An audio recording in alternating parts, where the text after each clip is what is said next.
Hello friends, welcome my YouTube channel में आपका स्वागत है। फिर से मैं एक नई वीडियो के साथ आ चुके हैं, अपडेट वीडियो के साथ आ चुके हैं। आज जो वीडियो की आपके लिए बहुत इंटरेस्टिंग, बहुत ही प्यारी सी जो अपडेट है वो आप सभी साथियों के साथ लेकर आ चुका हूँ। फिर से आप सभी साथियों के लिए बहुत ही शानदार सी जो इन्फॉर्मेशन है उसके बारे में डिस्कस करेंगे। कंप्लीटली अपडेट आपको देने वाला हूँ।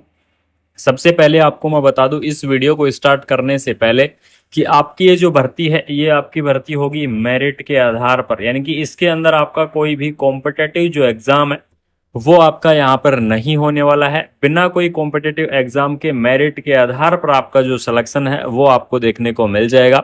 अलग अलग कैटेगरी वाइज काफी सारी वैकेंसियां हैं जिसके अंदर आपको नर्सिंग की वैकेंसी भी देखने को मिलेगी। तो कंप्लीटली जानकारी, कंप्लीटली इंफॉर्मेशन आपको मैं देने वाला हूँ कि आपको ये वैकेंसीज के अंदर कौन कौन एलिजिबल्स रहेंगे, कहाँ से वैकेंसी है, किस प्रकार से आपको अप्लाई करना है, ये सारी जानकारी आपको इस वीडियो के माध्यम से जरूर से आपको यहाँ पर देखने को मिल जाएंगी। इसके अंदर देख लीजिएगा, government of India, ministry of defence यानी कि आर्मी की तरफ से वैकेंसी आपको दी गई है। मिनिस्ट्री ऑफ डिफेंस की तरफ से वैकेंसी आपको यहाँ पर प्रोवाइड करवाई गई है। एम्प्लॉयमेंट नोटिस आपका यहाँ पर देख लीजिएगा रिलीज हो चुका है, यानी कि एम्प्लॉयमेंट नोटिस आपका रिलीज हो चुका है जिसके अंदर पोस्ट का नेम है, आपका यहाँ पर मिनिमम क्वालिफिकेशन है और उसके बाद में आपका जो सैलरी है वो भी आपको दिया गया है। सबसे पहली पोस्ट आपकी देख लीजिएगा, मेडिकल स्पेशलिस्ट की जो पोस्ट है वो आपको देखने को मिल जाएगी, जिसके अंदर एमडी और एमएस वाले जो कैंडिडेट हैं वो एलिजिबल्स रहेंगे। यानी कि जो एमडी एमएस वाले इस भर्ती के लिए क्या हो सकते हैं, एलिजिबल्स हो सकते हैं। 1 लाख पर मंथ के हिसाब से आपको जो सैलरी है वो आपको देखने को मिल जाएगी। उसके बाद में यहाँ पर ये गायनोकोलॉजिस्ट स्पेशलिस्ट की पोस्ट है।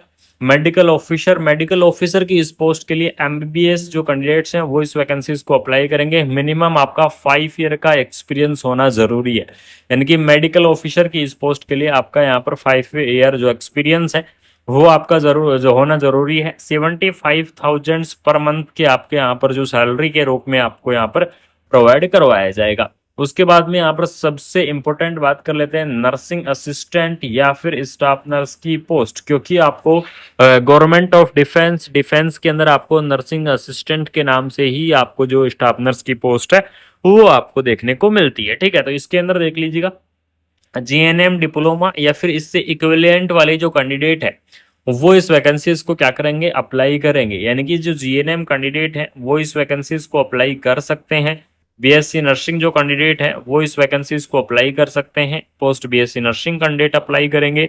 अगर इंटरेस्टिंग है, अगर आप अप्लाई करना चाहते हैं तो एमएससी नर्सिंग कैंडिडेट भी क्या कर सकते हैं, इस पोस्ट को अप्लाई कर सकते हैं। यानी कि नर्सिंग के अंदर अगर आपने डिग्री की हुई है तो भी आप एलिजिबल्स रहेंगे। नर्सिंग के अंदर अगर आपने डिप्लोमा किया है तो भी आप क्या रहेंगे, इस पोस्ट के लिए एलिजिबल्स रहेंगे। ठीक है, एज लिमिट यहाँ पर देख लीजिएगा कि इस भर्ती की आपको जो एज लिमिट है वो आपको यहाँ पर कितनी प्रोवाइड करवाई जाएगी। तो एज लिमिट के बारे में अगर यहाँ पर मैं डिस्कस करूँ तो आपको इस वैकेंसीज की जो एज लिमिट है, मैक्सिमम एज लिमिट आपकी 35 ईयर देखने को मिल जाएगी। इनकी इसकी मैक्सिमम एज लिमिट आपकी 35 रहेगी और मिनिमम एज लिमिट आपकी 18 ईयर रहेगी। यानी कि 18 से 35 ईयर तक के जो कैंडिडेट हैं वो इस वैकेंसीज को क्या करेंगे, आप अप्लाई कर सकते हैं। साथ में आपको गवर्नमेंट रूल, यानी कि आप सभी साथियों को पता है कि जो आर्मी है सेंट्रल गवर्नमेंट के अंडर आती है, तो आपकी जो सेंट्रल गवर्नमेंट की वैकेंसी है इस वजह से आपको जो एज का रिलैक्सेशन है वो एज का रिलैक्सेशन भी आपको प्रोवाइड करवाया जाएगा, जो कि आपका अलग अलग कैटेगरी वाइज रिलैक्सेशन आपको देखने को मिलता है। जैसे कि मैं ओबीसी कैटेगरी की मैं बात करूं तो इसके लिए आपको 3 ईयर का रिलैक्सेशन आपको देखने को मिल जाएगा। पीडब्ल्यूडी कैंडिडेट की अगर मैं बात करूं तो पीडब्ल्यूडी कैंडिडेट के लिए आपको 10 ईयर का रिलैक्सेशन रहेगा। एससी और एसटी की अगर मैं बात करूं तो इसके लिए आपको 5 ईयर का रिलैक्सेशन रहेगा। इस प्रकार से आपको अलग अलग कैटेगरी वाइज जो रिलैक्सेशन है वो आपको देखने को मिल जाएगा। अलग अलग कैटेगरी वाइज जो रिलैक्सेशन है वो आपको यहाँ पर प्रोवाइड करवाया जाएगा। उसके बाद में बात कर लेते हैं इंपॉर्टेंट डेट के बारे में कि कब एप्लीकेशन फॉर्म फिलअप होंगे और इसकी लास्ट डेट क्या रहेगी। ठीक है, इंटरव्यू आपका होगा, यहाँ पर इंटरव्यू की डेट भी मैं आपको बता दूंगा कि इसका इंटरव्यू कब तक होगा। तो सबसे पहले देख लीजिएगा कि ऑफलाइन तरीके से आपकी ये जो भर्ती के एप्लीकेशन फॉर्म है वो आपके यहाँ पर भरे जाएंगे और एप्लीकेशन फॉर्म के लिए इसके फॉर्मेट को डाउनलोड करना पड़ेगा, जो कि आपको इसकी ऑफिशियल वेबसाइट www.echs.gov.in इसकी ऑफिशियल वेबसाइट है। इस ऑफिशियल वेबसाइट पर इसका फॉर्मेट आपको देखने को मिल जाएगा। इसके फॉर्मेट को आपको क्या करना है, डाउनलोड करना है। और जो फॉर्मेट आप डाउनलोड करोगे उसके अंदर आपको जो भी आपके डिटेल्स हैं, यानी कि पर्सनल डिटेल्स आपकी मांगी जाएंगी, एजुकेशन डिटेल्स आपकी मांगी जाएंगी, और भी आपकी जो भी डिटेल्स हैं वो सभी डिटेल्स आपकी यहाँ पर फिलअप करनी है। और फिलअप करने के बाद में इसके साथ में आपको कंप्लीटली मार्कशीट आपकी अटैच करनी है, चाहे आपने जो भी कोर्स किया हो उसकी कंप्लीटली मार्कशीट होंगी, 10th की मार्कशीट होगी, 12th की मार्कशीट होगी, रजिस्ट्रेशन आपके नंबर होंगे, ठीक है। ये सारी चीज आपके जेरोक्स कॉपी करा के और जो आप फॉर्मेट डाउनलोड करोगे उस फॉर्मेट के साथ में अटैच कर दो और इसकी ऑफिस के अंदर आपको जमा करा दो। ऑफिस आपको कहाँ पर देखने को मिलेगी, ECHS सेल ऊंची बस्ती जो है, ऊंची बस्ती है, वहां पर आपको 20 अगस्त यानी कि 20 अगस्त तक आपको क्या करना है, इस वैकेंसीज के एप्लीकेशन फॉर्मेट को आपको जमा करा देना है। अगर आप 20 अगस्त के बाद में अगर एप्लीकेशन फॉर्म को भरते हो या फिर एप्लीकेशन फॉर्म को 20 अगस्त के बाद में जमा कराते हो तो वो आपका जो एप्लीकेशन फॉर्म है वो आपका एक्सेप्ट नहीं होगा। इस चीज को आप बिल्कुल से ध्यान में रखना, वो आपका एप्लीकेशन फॉर्म एक्सेप्ट नहीं होगा। इसलिए जो भी इंटरेस्टिंग कैंडिडेट है वो आप 20 अगस्त से पहले पहले आपको क्या करना होगा, इस भर्ती के एप्लीकेशन फॉर्म को आपको वहां पर जमा कराना होगा।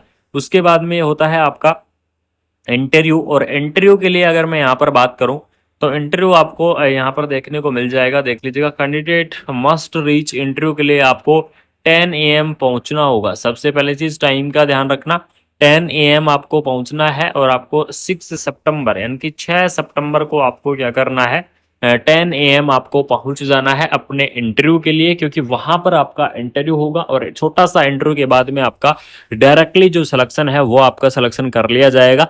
ये आपके लिए क्या रहेगा, सबसे इंपॉर्टेंट अपडेट रहेगी, सबसे शानदार से इंफॉर्मेशन आपको दे चुका हूं कि आर्मी की तरफ से मेरिट के आधार पर ECHS की तरफ से ऑफिशियल आपका जो नोटिफिकेशन है वो आपका ऑफिशियल नोटिफिकेशन जारी हो चुका है, जिसके बारे में आपको कंप्लीटली इंफॉर्मेशन इस वीडियो के माध्यम से मिल चुकी है, कंप्लीटली अपडेट आपको इस वीडियो के माध्यम से मिल चुकी है। तो आपको क्या करना है, वीडियो को अपने दोस्तों के अंदर ज्यादा से ज्यादा शेयर कर दो, यानी कि जिन साथियों के जितने भी ग्रुप्स हैं उनके अंदर ज्यादा से ज्यादा शेयर कर दो। चैनल को सब्सक्राइब कर लो, जिन साथियों ने अभी तक चैनल को सब्सक्राइब नहीं किया है उन साथियों से निवेदन है चैनल को सब्सक्राइब कर लो, क्योंकि आप सभी साथियों के लिए कंटिन्यू ऑल ओवर इंडिया की आपकी नर्सिंग की चाहे कैसी भी अपडेट हो, किसी भी प्रकार की अपडेट हो, आपको कंटिन्यू कुमार मनीष एजुकेशन इस चैनल के माध्यम से मिलती रहेंगी। कंटिन्यू इन्फॉर्मेशन आपको प्रोवाइड मैं करवाता रहूंगा और ऐसे ही अपडेटेड इन्फॉर्मेशन के साथ आप सभी साथियों के सामने आता रहूंगा। Thank you. आप सभी साथियों को एक और जो सबसे बड़ी अपडेट बता दूं आर्मी की वैकेंसी से रिलेटेड, क्योंकि आपको जो आर्मी की भर्ती है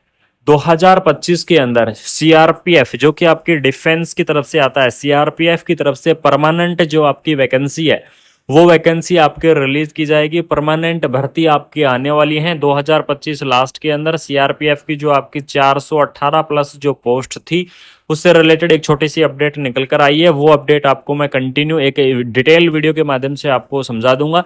तो जो भी साथियों ने अभी तक सब्सक्राइब नहीं कर रखा है सब्सक्राइब आप कर लो।